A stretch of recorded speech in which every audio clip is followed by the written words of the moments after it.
Good morning, students. Today we are doing our exercise 1.3 from the subject 1 and from chapter 1, and this is for class 10, both units. So, our first question is prove that root 5 is irrational number. हमें prove करना है कि जो root 5 है वो एक irrational number है, that means कि वो एक अपरिमेय संख्या है.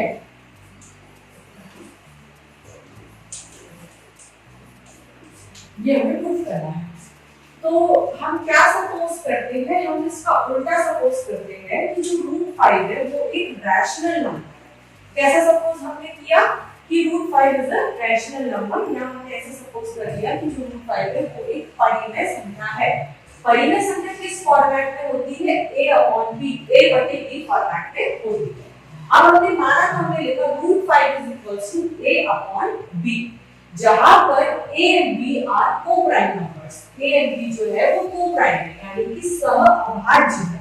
सह-अभाज्य को-प्राइम का मतलब क्या होता है कि a और b में कुछ भी कॉमन नहीं होता, एंड दोनों में कुछ भी कॉमन नहीं आना चाहिए.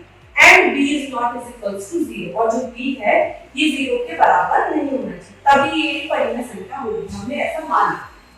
Now squaring both sides. अब इस इक्वेशन के दोनों तरफ हमने वर्ग कर दिया. तो यहाँ पर क्या आएगा? 5 आ जाएगा और ये वर्गमूल हो जाएगा a square upon b square. या फिर आप इसको लिख सकते हैं, ये ट्रांसफर हो जाएगा तो 5b square is equals to a square. इसको हम नाम देंगे equation number 1. Now this implies that, यहाँ से हमें पता चलता है, इस लाइन से हमें पता चलता है that a square is divisible by 5. अब हम यहाँ देखेंगे, राइट, a स्क्वायर बराबर कितना आ गया? 5b square. या ये भी लिख सकते हैं कि a स्क्वायर बराबर हो जाएगा, या b स्क्वायर बराबर, अगर हम इसको ट्रांसफर करेंगे तो b स्क्वायर बराबर क्या हो जाएगा? a square divided by 5 transfer हो जाएगा. तो हम ये कह सकते हैं ना कि जो a स्क्वायर है 5 से डिविजिबल है, 5 से भाग जाने योग्य है. तो इस लाइन से हम ये भी कह सकते हैं कि फिर जो a है वो भी 5 से भाग चला जाएगा. अगर a स्क्वायर 5 से भाग जा रहा है तो a is also divisible by 5. इसे हम देंगे equation number 2. Now a is equals to 5p for some p integer. अब चूंकि जो a है वो divisible है by 5k, तो 5 का कोई भी गुणज क्यों ना हो, यहाँ पे p की जगह 1 रखे, 2 रखे, 3 रखे, 5, 10 रखे, 20 हो जाएगा गुणे के साथ साथ. तब भी ये जो a है ये divisible by 5 होगा. तो ये हम सपोज कर सकते हैं कि a is equals to 5p for some p integer. p की कोई भी वैल्यू यहाँ पे हो सकती है, 1 2 3 and so on. अब इस वैल्यू को हमें पुट करना है इक्वेशन नंबर 1. तो क्या हो जाएगा हमारे पास? 5b स्क्वायर, a की जगह हम रखेंगे 5b, तो 5b का होल स्क्वायर. क्या मिलेगा हमें यहाँ से? 5b square is equals to 25p square. अब ये 5 25 को 5 बार काट देगा तो मिलेगा हमें b square is equals to 5p square. यहाँ पे हम ये कह सकते हैं कि ये जो b स्क्वायर है इज डिविजिबल बाय 5. सेम जो हमने यहाँ पे काम किया था सिमिलरली हम कह सकते हैं कि b square is divisible by 5. या फिर आप ये कह सकते हैं कि b is also divisible by 5. इसे हम लेंगे equation number 3. Now combine both equation number 2 and equation number 3. Equation number 2 में हमने क्या पाया कि जो a है 5 से डिविजिबल है. इक्वेशन नंबर 3 में हमने ये पाया कि जो b है वो भी 5 से डिविजिबल है. तो हम ये कह सकते हैं कि a और जो b है उनमें 5 कॉमन आएगा. From equation 2 and 3 we can say that 5 is a common factor of a and b. हम ये कह सकते हैं ना कि जो 5 है वो a और b दोनों का ही कॉमन फैक्टर है. तो जो 5 है वो a और b को कॉमन फैक्टर निकल के आते हैं, पर ये तो उल्टा होगा. हमने सपोज किया था कि a और b में कुछ भी कॉमन नहीं होना चाहिए. हमारी तो कंडीशन ही ये होती है किसी भी नंबर को परिमेय या रैशनल बताने की. पर यहाँ क्या आ गया? यहाँ तो कॉमन आ गया.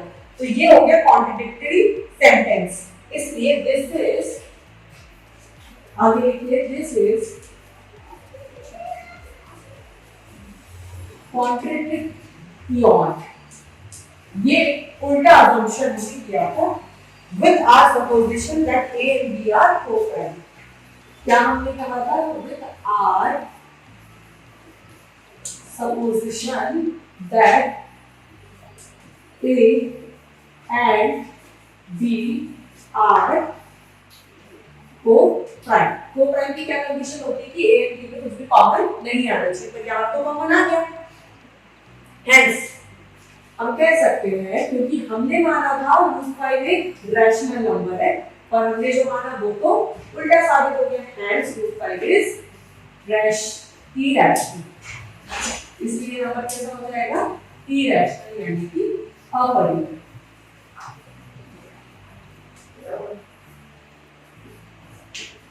Now second question क्या है आपका? Prove that 3 plus root 5 is irrational. Again similar type of question है। Prove that 3 plus 2 root 5 is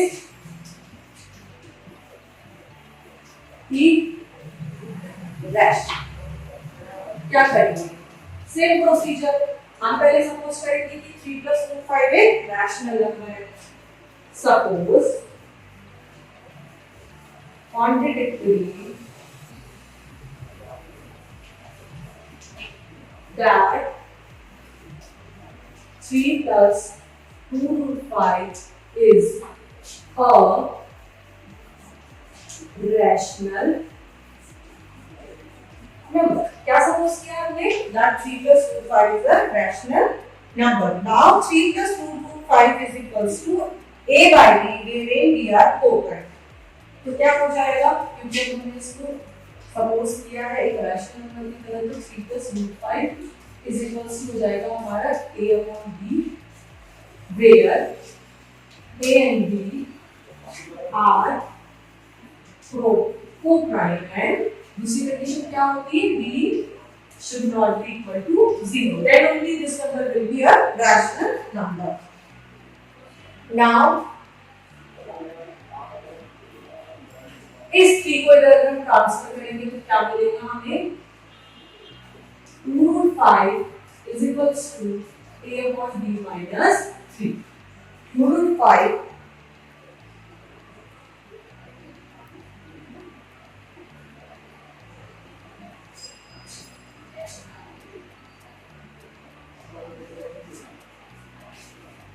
then इस 2 को ट्रांसफर करेंगे तो रूट 5 इज इक्वल्स टू आ जाएगा a upon 2b minus 3 upon 2। ये इधर ट्रांसफर के दोनों में चला जाएगा। Then what you have, since a and b are integers therefore a upon 2b minus 3 by 2 is a rational number। क्योंकि यहाँ पर सिंस ये जो है a and b are integers, ये कैसे है? इंटीजर्स है। अब अगर a upon b हमारे इंटीजर्स है तो a upon 2b minus 3 by 2 एक रैशनल नंबर हो जाएगा। ये जो पूरी इक्वेशन है ये वाली, ये एक रैशनल नंबर हो जाएगी। देन a upon 2b minus 3 by 2 is a rational number. क्यों हो जाएगी रैशनल नंबर? देखिए हमने बोला कि a and b यहाँ पे इंटीजर्स है। इंटीजर का क्या मतलब होता है? पूर्ण संख्या, कोई भी पूर्ण संख्या ले लीजिए। फॉर एग्जांपल हमने a की जगह 1 रखा और b की जगह 2 रखा, तो ये क्या हो जाएगा? 1 अपॉन b की जगह 2 रखेंगे तो 2 4 माइनस 3 by 2। अब आप इसको सॉल्व कैसे करिए? ये हो गया 2, ये हो गया 12, ये हो गया 10 डिवाइडेड बाय 8। इसको भी सॉल्व करेंगे तो 5 डिवाइडेड बाय 4। तो आप कुछ भी वैल्यूज रख दीजिए a and b की एज इंटीजर्स, आपको ये नंबर हर हाल में p by q के फॉर्म में ही मिलेगा। दैट मींस वो रैशनल नंबर ही होगा, राइट? हमने बोल दिया कि ये जो है ये एक रैशनल नंबर होगा। दैट मींस √5 के इक्वल है ये, तो √5 भी एक रैशनल नंबर होगा। पर इससे पहले वाले क्वेश्चन में हम ऑलरेडी प्रूव कर चुके कि √5 एक क्या है? Irrational number. हम ऑलरेडी ये प्रूव कर चुके हैं।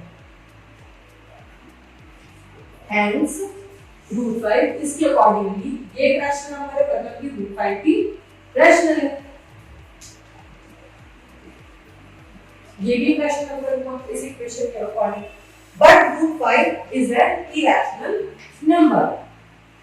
But √5 is an irrational number. Again उल्टा कॉन्ट्रडिक्टरी हो गया सेंटेंस, इसलिए जो हमने सपोज किया उसका उल्टा आंसर सही होगा।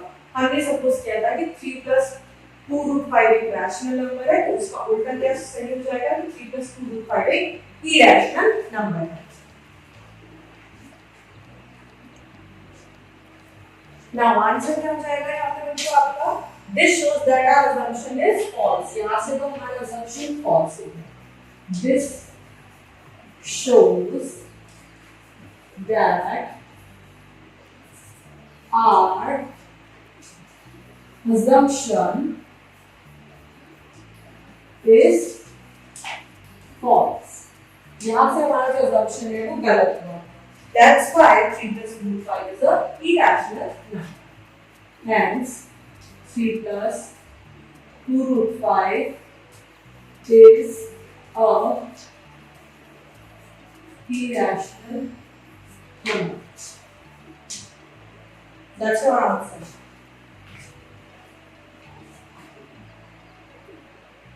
Now you have another similar question, question number 3 is that the following are the irrational number। Again आपको प्रूव करना है कि जो दिए गए नंबर से irrational number है। First is the 1/√2। तो हम सपोज क्या करेंगे, continuity solve. Suppose contrary that 1/√2 is a rational number। ऐसा हमने सपोज कर लिया, इसका जस्ट ऑपोजिट हमने अज्यूम कर लिया। Then 1/√2 is equals to p/q। तो ये हो जाएगा हमारा p/q के बराबर। Where p and q are the co-prime and q is not equals to 0। Similarly, जो हमारी कंडीशंस थी पहले कि p and q are co-prime, ये दोनों कैसे होने चाहिए, co-prime, and q should not be equal to 0। Right? Now, इसका क्या करेंगे, रैशनलाइजेशन करेंगे। क्या हो जाएगा, रैशनलाइजेशन का मतलब होता है कि रूट को ऊपर भी बनाओ नीचे भी बनाओ। तो ऊपर तो √2 हो जाएगा और नीचे √2 मल्टीप्लाई होकर सिर्फ 2 बचेगा और यहाँ पे क्या आ जाएगा हमारा as it is which is p/q। Now you can write in the format of √2। हमें √2 के बराबर लाकर रखने की संख्या है, तो √2 को इधर रखेंगे और इस 2 को इधर ट्रांसफर कर देंगे, तो ये हो जाएगा √p/q। ऐसा हम क्यों कर रहे हैं, क्योंकि पहले ऑलरेडी प्रूव कर चुके हैं कि √5 एक कैसा नंबर होता है, इरेशनल नंबर होता है। तो उसी से बनाने की हम कोशिश कर रहे हैं, इसलिए हमने लेफ्ट हैंड साइड पे सिर्फ √2 को छोड़ा। Since p and q are integers, 2p/q is rational। क्योंकि यहाँ पर p and q है, since p and q are integers, then अगर p and q इंटीजर है, मतलब कि p की वैल्यू 1 करके 3 है, कुछ भी रहे, q की भी कुछ भी रहे, तब भी ये नंबर कैसा होगा, एक रैशनल नंबर ही होगा। then 2p/q is a rational number। कैसा नंबर है ये, rational number. but we know इसके अकॉर्डिंगली उन्होंने कहा कि 2p/q रैशनल नंबर है और which is equals to √2, right. तो पहले हम लिखेंगे, इसलिए इसके accordingly √2 is also a rational number। but we know that क्या हम जानते हैं कि जो √2 होता है is a irrational number, right। क्योंकि ये तो सिमिलर फॉर्मेट में ना √5 के irrational number। hence our assumption is wrong here। तो यहाँ पे जो हमने सोचा था वैसा assumption क्यों नहीं हुआ, that's why 1/√2 जो हमने माना था उसका उल्टा सही होगा।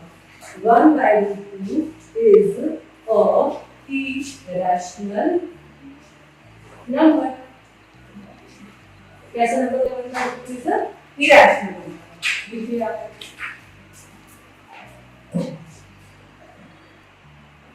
now next exercise is 1.4 and इस एक्सरसाइज में आपका पहला क्वेश्चन है without actually performing the long division method आपको भाग विधि का उपयोग किए बगैर state whether the following rational numbers will have a terminating decimal expansion or non-terminating repeating decimal expansion।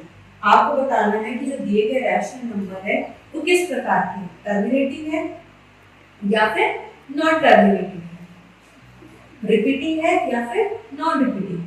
Okay, तो जैसे कि फॉर एग्जांपल लिखा हुआ है आपके पास 3.23 और उसके ऊपर बार। तो इस बार का क्या मतलब होता है? मतलब ये नंबर रिपीट होता है। इसे हम कैसे लिखते हैं? 3.232323 और ये बस चलता जाता है, अनंत चलता ही जाता है। जो चलता जाए लगातार उसे क्या कहते हैं? जो कभी खत्म ना हो, इसे कहते हैं हम नॉन टर्मिनेटिंग। क्या कहते हैं इस नंबर को? नॉन टर्मिनेटिंग कहते हैं। और जो रुक जाए, जो एक जगह पे जाके स्टॉप हो जाए, जैसे कि वैल्यू है 3.123 7 8 9, यहाँ पे जाके रुक जाए, तो ये हो जाता है हमारा टर्मिनेटिंग। कैसा हो जाता है? टर्मिनेटिंग। इसमें नंबर रिपीट क्यों हो रहे हैं ना? 232323, तो ये नॉन टर्मिनेटिंग के साथ साथ कैसा हो जाएगा? कॉमा, ये रिपीटिंग भी हो जाएगा, रिपीटिंग। इसमें नंबर रिपीट नहीं हो रहा है तो ये क्या हो जाएगा? Terminating plus non repeating, non repeating. Okay,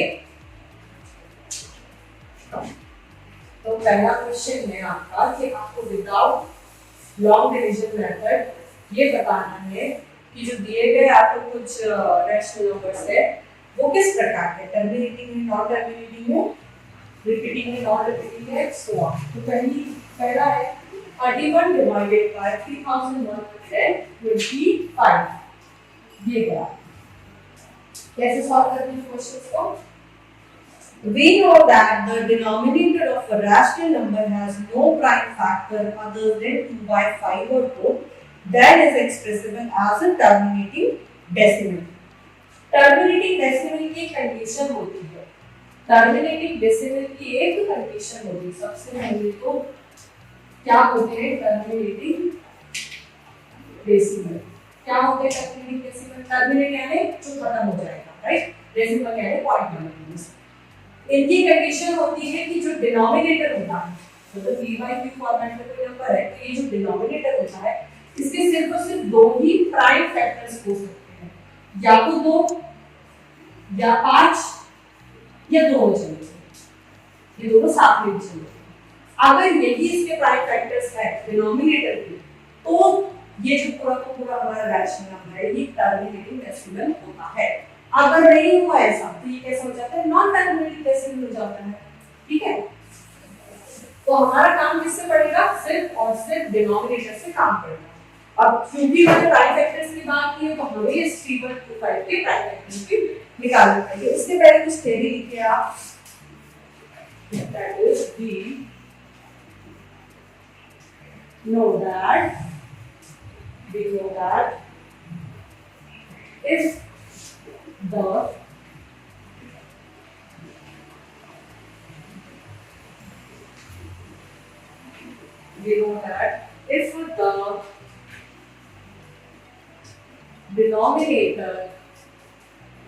if the denominator of a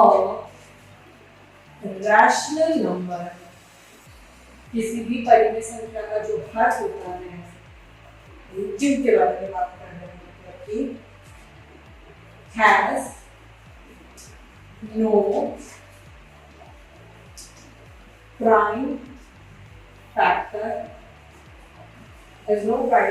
other than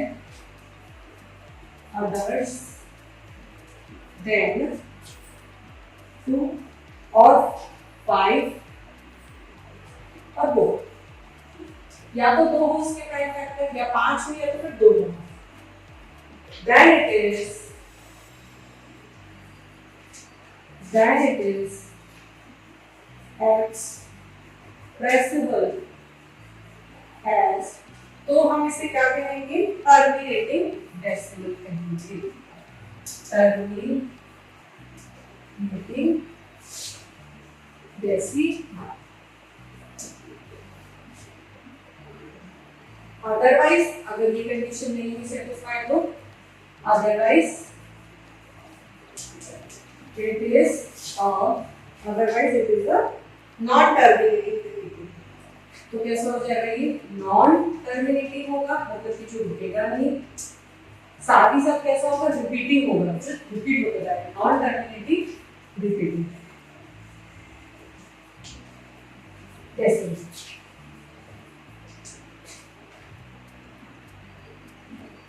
thus we have to check, thus we have to check with each denominator, इसलिए हमें सारे के सारे डिनोमिनेटर्स के साथ चेक करना पड़ेगा। हमारे पहले वाले क्वेश्चन में डिनोमिनेटर क्या है, इनवर्ट टू का, सबसे पहले इससे क्या निकालेंगे, प्राइम फैक्टर्स। कैसे निकलते हैं फैक्टर्स, ये जाएगा 5 से, कितने टाइम्स, 625 टाइम्स, अगेन जाएगा 5 से 125 बार, अगेन जाएगा 5 से कितने बार, 25 बार, देन अगेन 5 से 5 बार, देन अगेन 5 से एंड 1। तो इसके प्राइम फैक्टर में क्या 2 देखने को मिल रहा है, नहीं, क्या 5 देखने को मिल रहा है, यस दिख रहा है। ये कैसा हो गया, ये हो गया हमारा टर्मिनेटिंग डेसिमल, जो कि एक पॉइंट पे जाके खत्म हो जाएगा। We have 3125 is equals to 5 into 5 into 5 into 5 into 5. Therefore, 3125 has 5 as the only prime factor. Discusses 5 a prime factor, hence according to the rule 13/3125 कैसा डेसिमल हो जाएगा, have a terminating decimal। कैसा हो जाएगा, terminating, जो एक point पे खत्म हो जाएगा, terminating decimal। expansion,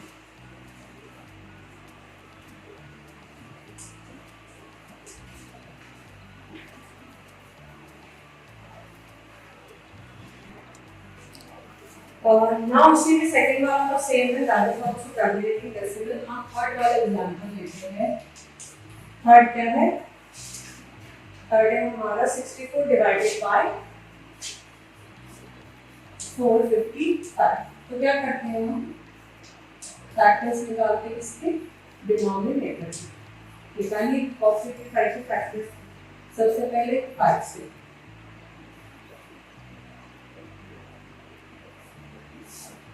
अब ये 5 से जाएगा 9, अब इसके 7 से जाएगा 3 टाइम्स, और ये जाएगा क्लियरली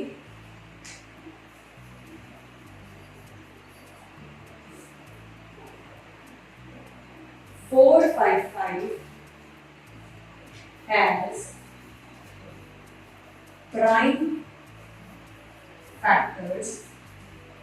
यहाँ पर हम क्लियरली देख पा रहे हैं कि जो 455 है उसके प्राइम फैक्टर्स क्लियरली 2 और 5 के अलावा भी और है, 17 है, 14 है। सो दैट्स व्हाई ये हमारा कैसा था, डेसिमल है, non terminating. Prime factors other than 2 and 5, it will non terminating, it will non terminating repeating। non terminating के साथ साथ कैसा होता है, रिपीटिंग होता है जब हमारी कंडीशन सेटिस्फाइड नहीं होती है। तो नॉन टर्मिनेटिंग मतलब कभी समाप्त नहीं होगा, साथ ही साथ रिपीटिंग, रिपीट होती जाएगी value after certain point. Decimal expansion। बाकी आपसे सारे क्वेश्चन मिल जाएंगे इसमें।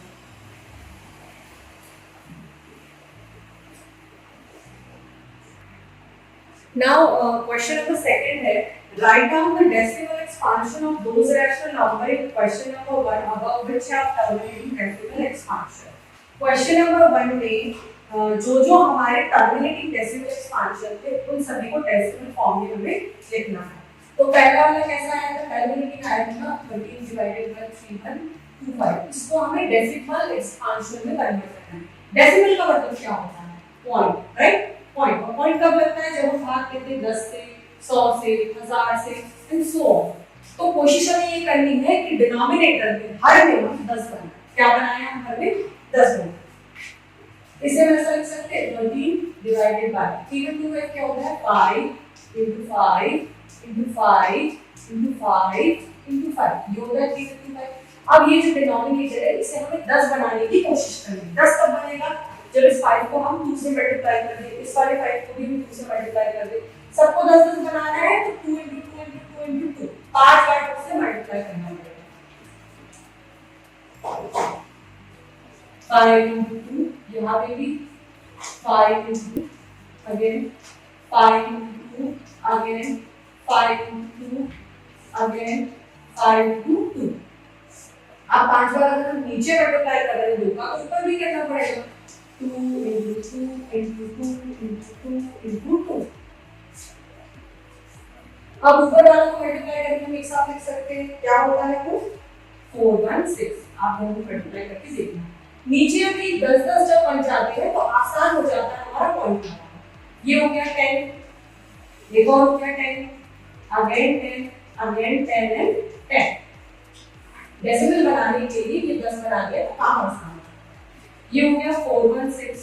इसको सबको एक साथ लिख देंगे तो ये कितने जीरो होंगे? 1 2 3 4 5 1 2 3 4 एंड 5 जीरो, राइट? अब हमें डेसिमल लगाना है। यहाँ पे कितने 5 जीरो है तो 5 के बाद अब डेसिमल लगेगा 416। ये हमने ऑल्सो 2 जीरो ऐड किए क्योंकि 5 के बाद पॉइंट लगेगा तो ये हो जाएगा 0.00416 and that's your decimal format. ये हो गया आपका आंसर। सिमिलरली आपसे सेकंड भी बन जाएगा। नॉन टर्मिनेटिंग वालों के नहीं कर रहे हैं क्योंकि वो बनते ही नहीं है डेसिमल फॉर्म में। जो टर्मिनेटिंग है, जो एंड हो जाते हैं, सिर्फ उन्हीं को आपको डेसिमल फॉर्म में कन्वर्ट करना है। क्या करेंगे? जितने भी डिनोमिनेटर है सभी को आपको ऐसे 10-10 बना करके फिर डिवाइड करना है। पॉइंट होगा। क्वेश्चन नंबर जो 3 है, आपको कुछ नंबर्स दिए गए हैं, आपको बताना है वो टर्मिनेटिंग है या नहीं है, नॉन टर्मिनेटिंग रिपीटिंग है या नहीं है। तो पहला है आपका 43.1 2 3 4 5 6 7 8 9। आगे यहाँ पर रुक गया। आंसर क्या हो जाएगा इसका? 43.1 2 3 4 5 6 7 8 9 is terminating। कैसा है ये? terminating। So it represents, अगर ये टर्मिनेटिंग है और रुक गया है तो एक रैशनल नंबर हो गया definitely.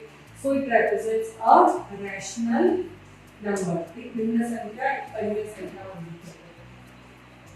Right?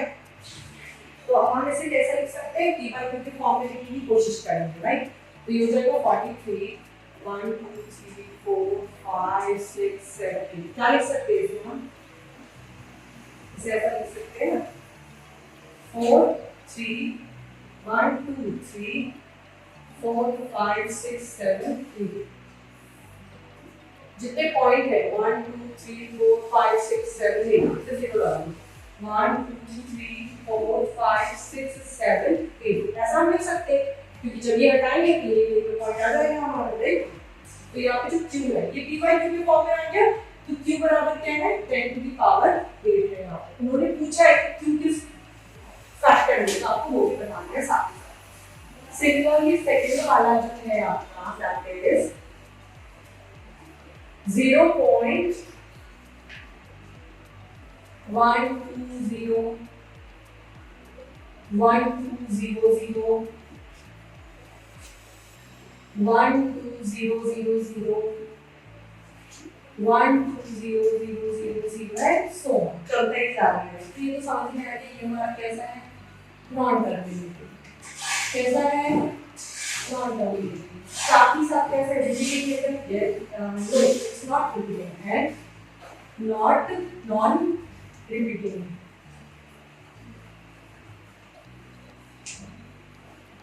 So it is a irrational number. कैसा है ये? So it is a irrational number.